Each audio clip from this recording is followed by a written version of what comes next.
ابھی ایک صاحب کا واقعہ میرے سامنے آیا، مسلمان تھے، ساری زندگی ایک اشکال کا جواب نہ ملنے کی وجہ سے گمراہی میں گزری۔ انہوں نے اپنا واقعہ بیان کیا ہے کہ میں کہیں بہت پہلے کی بات ہے، کہیں کسی غیر مسلم نے مجھ پر اعتراض کیا کہ تم مسلمانوں کے جو پیغمبر ہیں معاذ اللہ نقل کفر نباشت، وہ تو معاذ اللہ عیاش تھے، انہوں نے تو 9 شادیاں کی ہیں بھائی، یہ کیسے پیغمبر ہیں، یہ کیسے آخرت کے خوف رکھنے والے؟ کہہ رہے ہیں یہ اشکال میرے دل میں، اس اشکال نے ایسے وسوسے پیدا کیے کہ میں اسلام سے دور ہو گیا۔ حالانکہ ان کو چاہیے تھا کسی عالم کے پاس جا کے اپنے اس اشکال کو حل کر لیتے۔ انہوں نے کہا یار یہ تو بڑا اشکال ہے، 9 بیویاں رکھی ہوئی ہیں ایک ٹائم پہ، اور امت کو 4 سے زیادہ پر کیا لگائی ہوئی ہے؟ پابندی۔ اور پھر 9 سال کی عمر کی لڑکی سے بھی شادی کی، حضرت عائشہ سے۔ تو کہتے ہیں میرے دماغ میں اتنے وسوسے آئے نا کہ میری زندگی کس میں گزری؟ عیاشیوں میں، ساری جوانی عیاشیوں میں برباد کر دی، جو اصل عمر ہوتی ہے انسان کی بننے کی۔ لیکن اللہ کا فضل ہوا، کہتے ہیں میں نے کسی عالم کا کہیں بیان سنا، اس بیان میں وہ تذکرہ کر رہے تھے، انہوں نے مجھے اس کی پوری حکمت بتائی، تو میرا دماغ صاف ہو گیا کہ یار میں خامخواہ میں گمراہی میں پڑا رہا ہوں۔ میں بھی ایک دفعہ ایئرپورٹ پہ تھا نا، ایک خاتون بڑی لبرل قسم کی، وہ آئیں اور مجھے کہنے لگیں کہ آپ مفتی طارق مسعود صاحب ہیں؟ میں نے کہا جی۔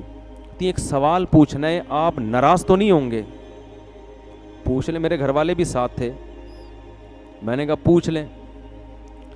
تو میں نے کہا، کہتی ہیں کہ میں نے تجربہ یہ ہے کہ جب مولانا ٹائپ کے لوگوں سے اس طرح کا سوال پوچھو تو وہ غصہ کرتے ہیں۔ وہ کیا کرتے ہیں؟ غصہ، اور گستاخی کا فوراً فتویٰ لگا دیتے ہیں کہ آپ تو نبی کے گستاخ ہو۔ میں نے کہا آپ بالکل آزاد ہو کے سوال پوچھیں، میں آپ پہ گستاخی کا فتویٰ نہیں لگاؤں گا۔ العیس سوال، حدیث میں آتا ہے کہ جو محتاج ہے نا اس کا تو علاج ہی سوال میں، اگر اس پہ سوال پہ پابندی لگا دو گے وہ بیچارہ کیسے، وہ گستاخی کے چکر میں ہی لگا رہے گا۔ اگر ٹھیک ہے سوال مہذب انداز میں ہونا چاہیے، الفاظ شائستہ ہونے چاہیے۔ تو ان محترمہ نے سوال یہی کیا جو ان صاحب نے کیا تھا کہ نبی صلی اللہ علیہ وسلم نے 9 بیویاں کیوں رکھیں، اور اتنی کم عمر لڑکی سے آپ نے نکاح کیوں کیا؟ کہہ رہی یہ سوال میرے دماغ میں پک پک کے نا مجھے اسلام سے سوال نے دور کر دیا۔ میں نے ان سے کہا مجھے ایک بات بتائیں، اگر نبی صلی اللہ علیہ وسلم نے یہ کام معاذ اللہ عیاشی کے لیے کیا ہوتا تو عیاشی کی عمر 50 سال ہوتی ہے یا 25 سال؟ بولو نا، عیاشی کی عمر 50 سال ہوتی ہے یا 25 سال میں زیادہ عیاشی ہوتی ہے؟ 25 سال میں ہوتی ہے نا۔ 25 سال میں آپ صلی اللہ علیہ وسلم 40 سال کی عورت سے شادی کر رہے ہیں جو 2 دفعہ بیوہ ہو چکی تھی۔ نہیں آ رہی بات میرا خیال؟ ایک تو 25 سال میں کوئی عیاش آدمی 40 سالہ عورت کنواری سے بھی شادی نہیں کرے گا، کر کے تو دیکھو ابھی پورا خاندان کاٹ کے پھینک دے گا آپ کو، اول تو خود ہی نہیں کرو گے۔ نمبر 2، 25 سال کی عمر میں 25 سال کی اگر بیوہ مل رہی ہو تو اس سے بھی کوئی شادی نہیں کرے گا، اور 25 سال کی عمر میں ایسی بیوہ جو 2 دفعہ بیوہ ہوئی ہو اور اس کی عمر 25 سال ہو اس سے بھی کوئی شادی نہیں کرے گا، تو 2 دفعہ بیوہ ہوئی ہے۔ تو نبی ایسی خاتون سے پہلی شادی کر رہے ہیں 25 سال کی عمر میں جو بیوہ بھی ہے، 2 دفعہ بیوہ، اور عمر بھی کتنی ہے؟ 40 سال۔ اور عرب میں 10 بیویاں رکھنے کا رواج تھا، یہ تو اسلام نے 4 پہ آ کے باؤنڈ کیا ہے۔ 10 بیویاں رکھنے کا رواج تھا، مگر 15 سال جو جوانی کا بہترین حصہ ہے وہ اسی ایک عورت کے ساتھ گزار دیا، دوسری شادی نہیں کی۔ بہت مشکل ہے بات سمجھانا۔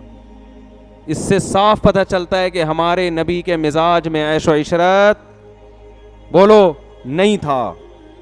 حالانکہ عرب میں کم عمر لڑکیوں سے شادی کا رواج بھی اور 10 بیویاں رکھنے کا رواج تھا۔ بہت سے صحابہ مسلمان ہوئے ہیں نا، تو جب اسلام قبول کیا ان کے نکاح میں 10 بیویاں تھیں، آپ نے فرمایا 4 کو رکھو، باقی سب کو کیا کر دو؟ چھوڑ دو، 4 سے زیادہ کی اجازت نہیں ہے۔ تو جس ماحول میں 10 بیویاں رکھنے کی اجازت ہے، جس میں آپ کو آفریں کی جا رہی ہیں کہ آپ اپنے مشن سے پیچھے ہٹ جائیں، عرب کی سب سے خوبصورت ترین عورتوں سے ہم آپ کی شادی کرا دیں گے، لیکن آپ صلی اللہ علیہ وسلم فرماتے ہیں کہ میرے ایک ہاتھ پہ چاند اور ایک پہ سورج رکھ دو گے میں اپنے مشن سے پیچھے نہیں ہٹوں گا. اور 15 سال آپ نے 40 سالہ بیوہ کے ساتھ گزار دیے, جوانی کا بہترین حصہ, جبکہ کلچر اور ماحول اور معاشرہ آپ کو زیادہ شادیوں کی پرمیشن کیا ترغیب دے رہا ہے. اس زمانے میں کلچر تھا, ایک کو معیوب سمجھا جاتا تھا. پھر جب آپ کی عمر 50 سال ہوتی ہے اور ہجرت کا وقت آتا ہے, اس وقت آپ دھڑا دھڑ نکاح کرتے ہیں. یہ صاف بتانے کے لیے کہ آپ نے جو اتنی بیویاں رکھیں یہ اپنے مزاج یا معاذ اللہ عیش کی وجہ سے نہیں, بلکہ اسلام کے حکم کی وجہ سے, کیونکہ اسلام کے احکام نبوت کے بعد اور ہجرت کے بعد آنا شروع ہوئے ہیں. ہجرت سے پہلے اسلام کے تفصیلی احکام نہیں آئے تھے. بات آ رہی ہے سمجھ میں؟ اور پھر ان 9 بیویوں میں بھی صرف ایک کنواری ہیں, باقی 8 کیا ہیں؟ طلاق یافتہ اور بیوہ. جبکہ عرب کا کلچر اجازت دے رہا ہے 10 بیویاں رکھنے کی بھی, تو آپ نے 9 رکھی, وہ بھی 50 سال کے بعد. اور امی عائشہ رضی اللہ تعالی عنہا فرماتی ہیں مجھے کسی سوکن پہ حسد نہیں, رشک نہیں آتا تھا مجھے اپنی کسی سوکن پہ, کیونکہ مجھے پتا تھا نبی کو سب سے زیادہ محبت کس سے ہے؟ مجھ سے. فرمایا مجھے اگر آتا تھا نا تو خدیجہ پہ آتا تھا, 40 سالہ بیوہ پہ ہے بھائی, جن کا انتقال ہو چکا تھا. نبی موت کے بعد بھی ان کو یاد رکھتے تھے. ایک دن امی عائشہ نے فرمایا یا رسول اللہ بڈھی عورت سرخ جبڑوں والی, آپ اسے کیوں سوچتے ہو, اسے کیوں یاد رکھا ہے آپ نے؟ آپ صلی اللہ علیہ وسلم کو غصہ آ گیا. تو جو عیش پرست ہوتا ہے وہ اپنی بوڑھی بیوی کو یاد رکھتا ہے؟ بولو ہے بھائی, وہ کبھی یاد نہیں رکھتا. امی عائشہ فرماتی مجھے اگر غیرت آتی تھی نا, غیرت جیسے عورت میں ہوتا ہے نا کہ بھائی, تو وہ قسط پہ آتی تھی. وہ نبی کی حضرت صفیہ رضی اللہ تعالی عنہ حسن و جمال میں مشہور تھیں. حضرت عائشہ کا حسن و جمال نہیں تھا.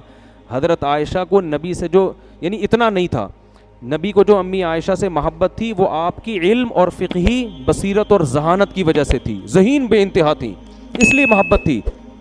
ورنہ آپ صلی اللہ علیہ وسلم کی دوسری زوجہ حضرت عائشہ سے زیادہ خوبصورت تھیں, لیکن اس خوبصورت بیوی پہ حضرت عائشہ کو رشک یا غیرت نہیں آتی تھی. ان کو پتا تھا نبی کی طبیعت ان کی طرف زیادہ مائل نہیں ہے, اگرچہ وہ خوبصورت ہیں. نبی مجھ سے زیادہ محبت کرتے ہیں کیونکہ اللہ نے مجھے ذہانت دی ہے, علم دیا ہے, اور میں ابو بکر کی بیٹی ہوں. لیکن امی عائشہ فرماتی ہیں مجھے اگر غیرت کسی زوجہ پہ آتی تھی, یعنی غیرت کا مطلب جیسے سوکن میں ہوتا ہے نا کہ کاش وہ زوجہ آپ کی زندگی میں نہ آتی, وہ کس پہ؟ خدیجہ پہ.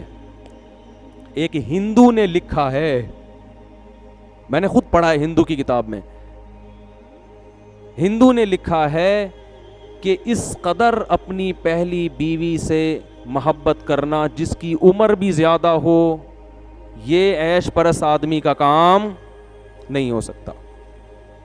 اور امی عائشہ نے جب فرمایا نا کہ آپ ان سے اتنی محبت کیوں کرتے ہیں, فرمایا اے عائشہ اس نے مجھے اس وقت سہارا دیا جب میری قوم نے مجھے دھتکار دیا تھا. تو آپ ان کی کوالٹیز دیکھ رہے ہیں, صفات دیکھ رہے ہیں.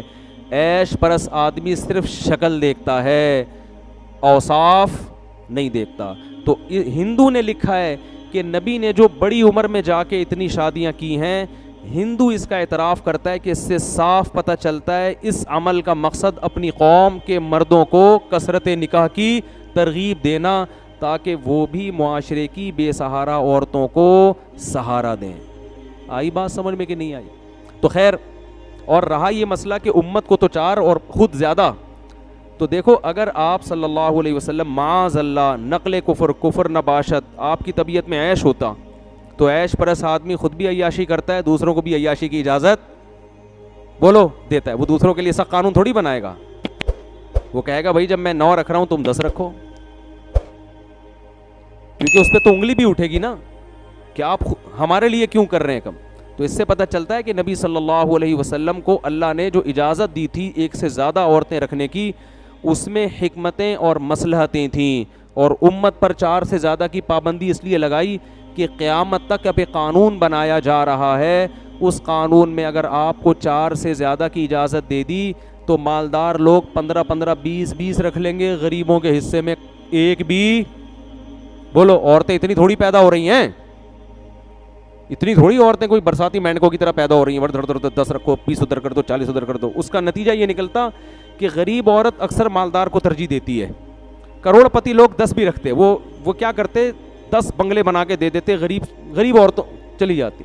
اور جو بیچارہ معاشرے کا غریب آدمی ہے، ان میں آدھے سے زیادہ لوگ گٹر کے ڈھکنوں پہ بیٹھ کے گزارا کرتے. تو اسلام نے کہا کہ بھائی 4 سے زیادہ نہیں. سمجھ رہے ہو؟ کیونکہ عورتیں ایک حساب سے پیدا ہوتی ہے نا. تو یہ بہت ساری مسئلے تھے اس میں.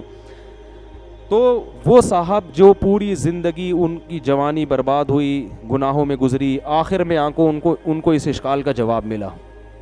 کہتے ہیں میں اتنا رویا جب مجھے جواب ملا. میں نے کہا اتنی پاکیزہ سیرت آپ صلی اللہ علیہ وسلم کی، اور میں نے ساری زندگی اس وسوسے میں برباد کر دی. تو غیر مسلم اسی پہ گھومتے رہتے ہیں.